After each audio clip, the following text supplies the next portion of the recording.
Hello everyone, welcome to my channel Bold and Beautiful today. Ivy's insistence, Beth and Kelly's reunion, and Grace's diversion. Grace Buckingham makes an effort to stay out of the spotlight. Ivy Forrester can't stop thinking about Liam Spencer. Additionally, Kelly and Beth Spencer get back together with their father. The disbelief of Liam Spencer. Liam's tumor has been removed, according to Bill Spencer.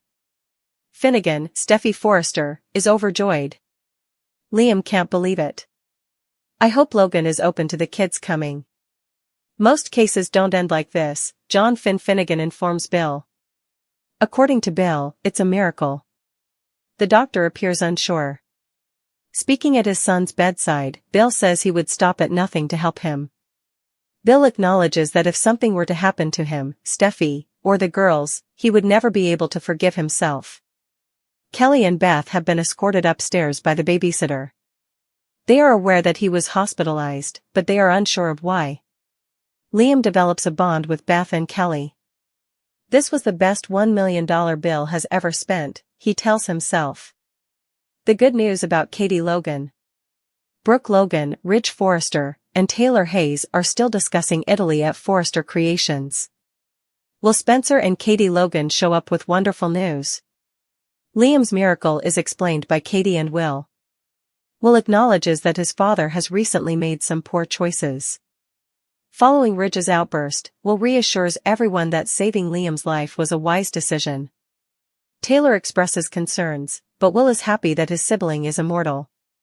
She does mention that she will get more details by calling the hospital. The distracted Ivy Forrester.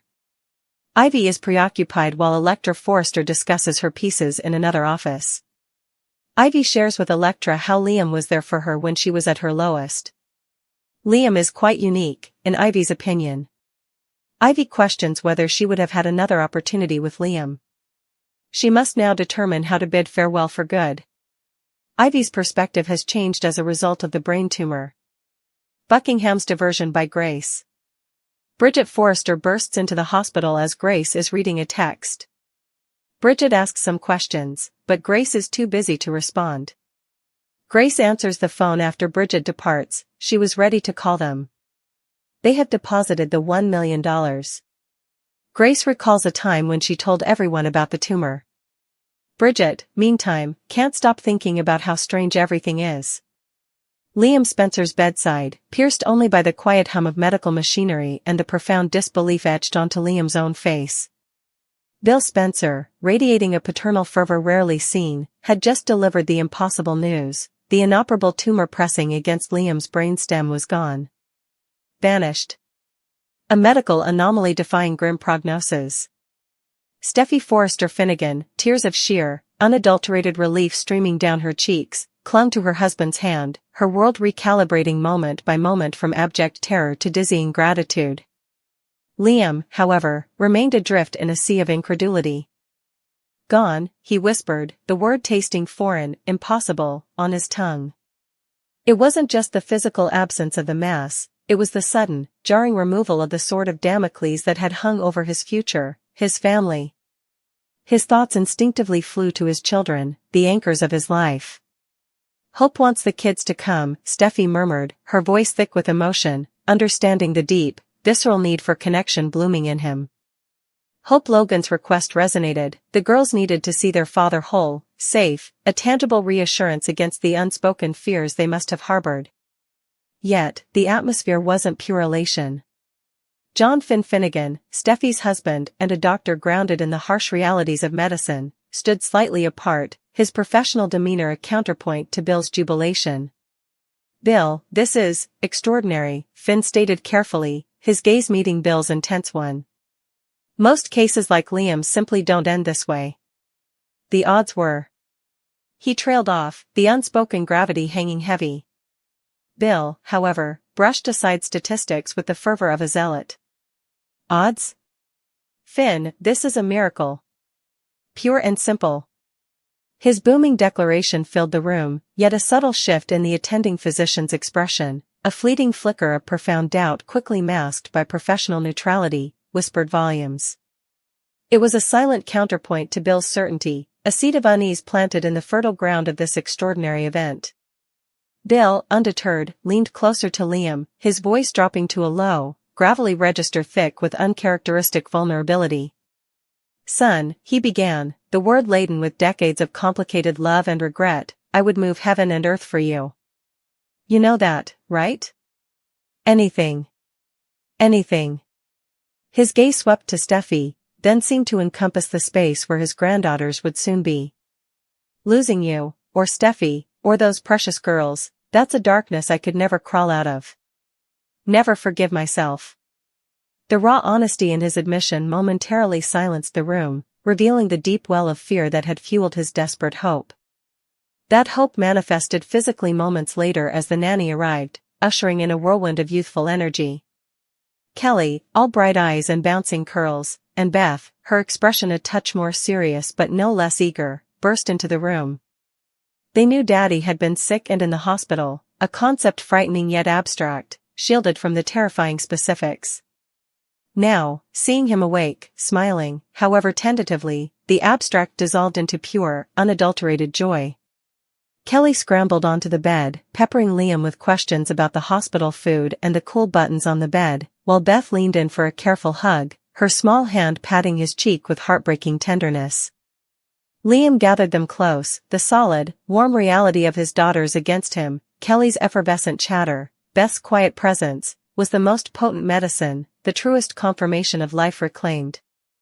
As the girls nestled against their father, filling the sterile room with the innocent symphony of their presence, Bill Spencer watched, a complex mix of triumph and something darker shadowing his features. He turned slightly away from the touching scene, his voice a low murmur lost under the children's voices, yet carrying the weight of a confession, "Best $1 million I ever spent." The chilling pragmatism of the statement, juxtaposed against the purity of the family reunion, hung like an invisible fog, unnoticed by the children but thickening the air for anyone attuned to the undercurrents. Meanwhile, across the city at Forrester Creations, the usual buzz of creative tension was momentarily overshadowed by a different kind of electricity. In the CEO's office, the lingering echoes of Italy, presumably some recent corporate drama or romantic entanglement involving Ridge Forrester, Brooke Logan, and Taylor Hayes, still colored the conversation. The air crackled with unspoken histories and alliances when Katie Logan burst in, radiating an energy diametrically opposed to the hospital's intensity. Will Spencer, her stepson, was right beside her, his youthful face alight. "You won't believe it," Katie exclaimed, cutting through the residual tension. "It's Liam. The tumor, it's gone." The announcement landed like a detonation. Brooke gasped, her hand flying to her chest, relief washing over her features. Ridge's initial reaction was a skeptical frown, a lifetime of Spencer Forrester Logan conflicts conditioning him to question any Spencer-related miracle, especially one involving Bill. Will, sensing the brewing storm, stepped forward. He acknowledged the elephant in the room with disarming honesty. "Look, I know Dad's made some questionable choices lately." "Really questionable." He met Ridge's stern gaze. "But saving Liam's life? That's not just a good thing, that's the only thing that matters right now." His simple logic, grounded in the undeniable value of his brother's survival, momentarily disarmed Ridge's ire. Will added, a touch of bewildered awe in his voice, "My brother's immortal, apparently." "Who knew?" While Brooke embraced Katie, sharing tears of joy, and Ridge begrudgingly nodded at Will's point, Taylor Hayes remained a pillar of thoughtful silence amidst the celebration. Her psychiatrist's mind, trained to probe beneath surfaces, was already dissecting the anomaly. "It's unprecedented," she stated, her voice calm but laced with professional curiosity. "Truly wonderful news, of course, Will," she added quickly, seeing his hopeful look, "but medically, this vanishing act defies standard understanding. I think I'll call the hospital myself later, see if I can get a bit more detailed information." Her offer was gentle, but it was a lifeline thrown to the nagging doubts Finn and the doctor had expressed, a reminder that miracles sometimes demand scrutiny. In another, quieter office down the hall, that scrutiny was far from anyone's mind, replaced by a different kind of internal storm. Ivy Forrester sat across from her aunt, Electra Forrester, ostensibly discussing fabric swatches and design deadlines. Electra's voice flowed over her, detailing the drape of a new silk jacquard, but Ivy was miles away, adrift in a sea of turbulent memories stirred by the seismic news rippling through the building. Liam was alive. Not just alive, but cured. The impossible had happened. As Electra paused, expecting feedback, Ivy blinked, her gaze refocusing with visible effort. "Aunt Electra," she began, her voice distant, "I'm sorry. It's Liam. The news." She didn't need to elaborate, the name alone explained her distraction. Compelled by a sudden, overwhelming urge to share, Ivy found herself opening up, her usual polished composure cracking. "He was there," she confessed, her voice dropping to a near whisper. "During my darkest time, when everything felt like it was collapsing in on me. When I felt utterly alone and broken. Liam, he saw it. He didn't turn away. He offered kindness, a steady presence when I had nothing else to hold on to." Her eyes grew distant again, looking past the fabric samples to a painful past.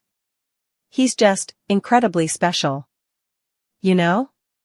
The unspoken question hung heavy. Did Electra know? Could anyone truly understand the profound mark Liam had left on her soul during her vulnerability? The miraculous news acted like a defibrillator on long-buried feelings. A dangerous, wistful thought bloomed in Ivy's mind, vivid and sharp. Could there have been another chance? Had fate, in its cruel way, presented an opportunity now that he was free from the shadow of illness? But the thought was instantly followed by a crushing wave of reality. Steffi. The children. The life he had built. The tumor, while terrifying, had offered a grim kind of clarity. It forced finality. Now, with that finality ripped away, replaced by a future she hadn't dared imagine, Ivy was left grappling with a resurgence of longing she had tried to bury. She had been steeling herself to say goodbye forever, to mourn the man and the unresolved possibilities. Now, she faced the infinitely more complex task of figuring out how to say goodbye to the hope that had just been violently resurrected within her. The brain tumor had indeed put things in perspective, but its sudden removal had thrown that perspective into chaotic, heartbreaking disarray. Back at the hospital, the poignant scene in Liam's room had a counterpoint unfolding just outside, a scene steeped in evasion and the cloying scent of suspicion. Grace Buckingham, ostensibly the efficient hospital administrator, stood in a quieter corridor, her phone a glowing rectangle in her hand. She scanned a text message, her brow furrowed not in concern, but in calculation, perhaps even anxiety. The message seemed to anchor her, a lifeline in a suddenly turbulent sea. That sea manifested as Bridget Forrester, radiating righteous determination and medical concern, stormed towards her. "Grace! What in the world is going on?" Bridget fired, her voice sharp, cutting through the hospital murmur. "Liam Spencer's tumor? Gone? Just like that? The scans, the prognosis, it doesn't add up. What aren't you telling us?" Grace snapped her phone off, shoving it into her pocket with a practiced movement, her expression smoothing into one of harried professionalism. "Dr. Forrester, now is really not the time," she deflected, her voice tight, avoiding Bridget's piercing gaze. "I have critical administrative matters demanding my immediate attention. We can discuss Mr. Spencer's remarkable recovery later." Bridget, not easily dismissed, pressed, "Critical matters like unexplained medical miracles? Grace, this needs transparency." Grace waved a dismissive hand, already turning away. "Later, Bridget. I simply don't have time for this interrogation right now." She effectively shut down the conversation, her body language a wall. Bridget, frustrated and deeply unsettled, watched her go, the administrators retreating back radiating more secrets than answers. As Bridget walked away, shaking her head, her mind churned with the bizarre inconsistencies, Bill's fervor, Finn's skepticism, the doctor's doubt, and now Grace's blatant stonewalling. It felt less like a miracle and more like a meticulously staged illusion, but the why remained terrifyingly opaque. The moment Bridget was out of sight, Grace ducked into a supply closet, pulling her phone back out with trembling fingers. She dialed a number rapidly. "It's me," she hissed, her voice low and urgent, a stark contrast to her earlier dismissive tone. "I was just about to call. It's done. The transfer is complete. The $1 million is deposited." She paused, listening, the sterile light of the closet glinting off her glasses. A grimace flickered across her face. "Look, I did my part. I delivered the diagnosis everyone needed to hear. The rest is out of my hands." She ended the call abruptly, leaning back against cold metal shelving, closing her eyes. Her mind flashed back to the moment she'd stood before the Spencer Forster Finnegan clan, delivering the devastating news of the inoperable tumor with convincing gravity. The weight of that lie, now compounded by the payoff and the impossible recovery, pressed down on her, a tangible burden in the cramped, antiseptic space. The miracle, for Grace, was a transaction, a diversion she'd orchestrated, leaving her trapped in a web of her own making, the jubilation in Liam's room a stark, mocking contrast to her own isolation and fear.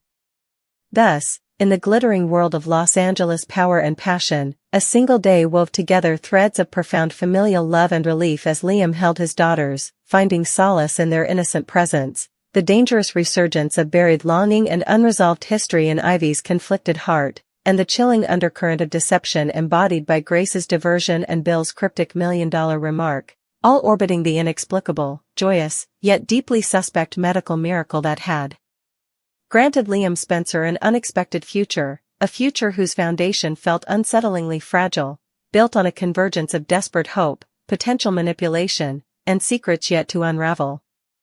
The disbelief on Liam's face mirrored the doubt in Finn's eyes and Bridget's mind, while Steffi's tears of joy competed with Ivy's tears of confused longing and Grace's cold sweat of guilt.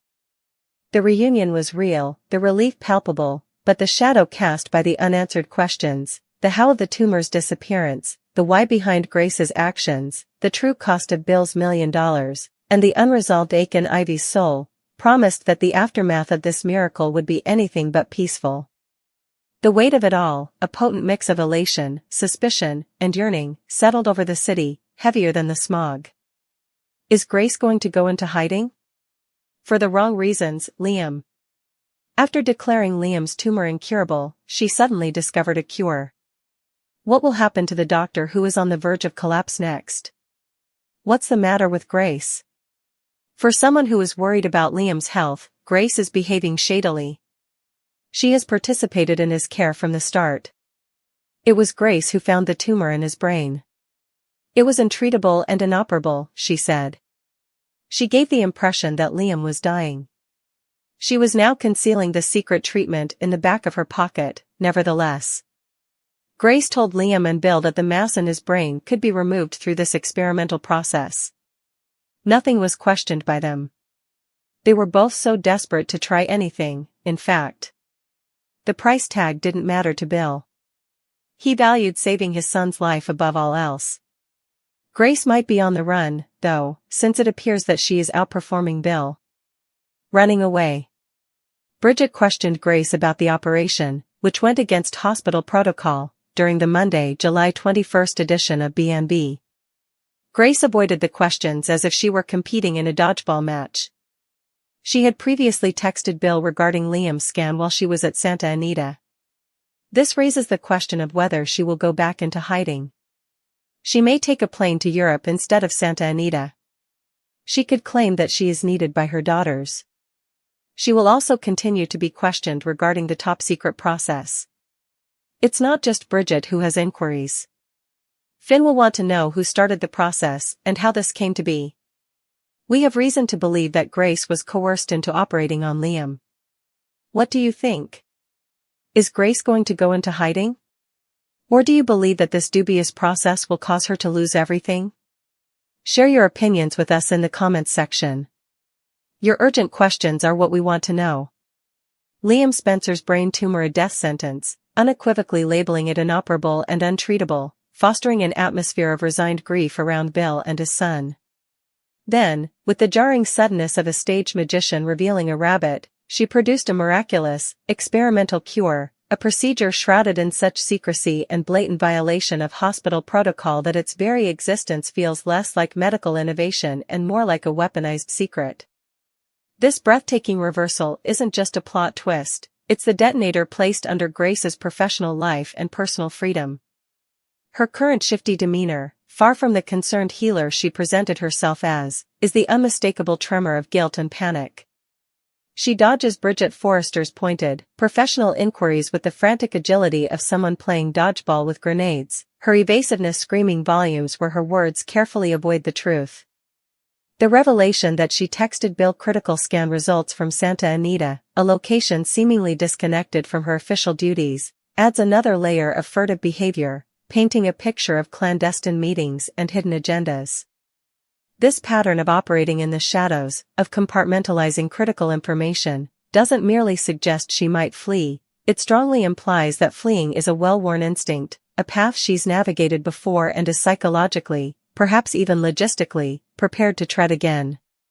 The mounting pressure is relentless and multifaceted. Bridget represents the institutional wrath of Forrester Creations and the hospital, her questions driven by ethics and protocol. Finn Finnegan, with his sharp medical mind and connection to Steffi, Liam's ex and the mother of his child, represents an even more potent threat.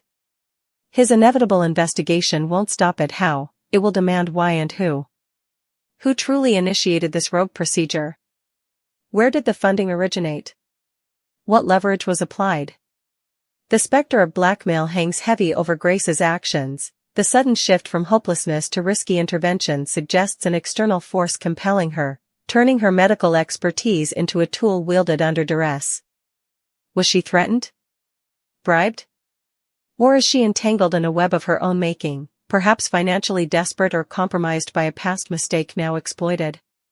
This potential coercion, while mitigating her moral culpability somewhat, only intensifies the danger she faces, as those powerful enough to blackmail a doctor are powerful enough to silence her permanently if exposed. The consequences of exposure are not merely professional oblivion, the revocation of her medical license is a near certainty, but potentially criminal charges, fraud, malpractice, practicing medicine without proper authorization, and civil lawsuits of staggering proportions. Bill Spencer, a man who declared saving Liam priceless, possesses the resources and volcanic temper to unleash legal hellfire if he perceives betrayal or recklessness with his son's life. The price tag he ignored for the cure could become the least of Grace's financial worries. Facing this tsunami of ruin, the collapse of her career, financial devastation, potential imprisonment, and the utter annihilation of her reputation, fleeing becomes not just an option, but a terrifyingly rational act of self-preservation. The narrative breadcrumbs are already scattered, her previous connection to Santa Anita hints at established safe houses or networks. The mention of her daughters in Europe isn't just familial detail, it's a potential escape route and a powerful emotional justification. Claiming a family emergency provides plausible cover for a swift, quiet departure before the investigative net fully tightens. Europe, with its labyrinthine jurisdictions and distance